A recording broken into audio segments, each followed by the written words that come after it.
ইউকালু লাহু তুবা, জান্নাতের ভিতরে একটা শহর আছে যেটাকে তুবা বলে। খালাকাল্লাহু মিন মারজান, যেটাকে আল্লাহ মারজান পাথর দিয়া বানাইছেন।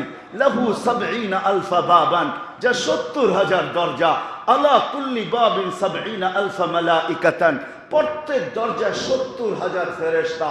হাফেজের যালিকা লিহাফিজিল কুরআন, এটা হলো হাফেজে কোরআনের জন্য। হাদিস আরো রয়ে গেছে, যখনই সে দরজায় যাবে তো ৭০,০০০ ফেরেশতা তাকে গার্ড অব অনার দিবে।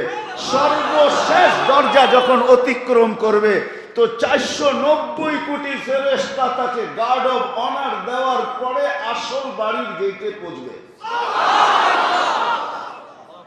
দেবী ফুলের মালা পড়ো। হাফেজরা, আবার হাফেজের বাপরা বলবে আমাদের, আরে আপনাকে তো যখন যাইবেন তখনই মারতে থাকবো।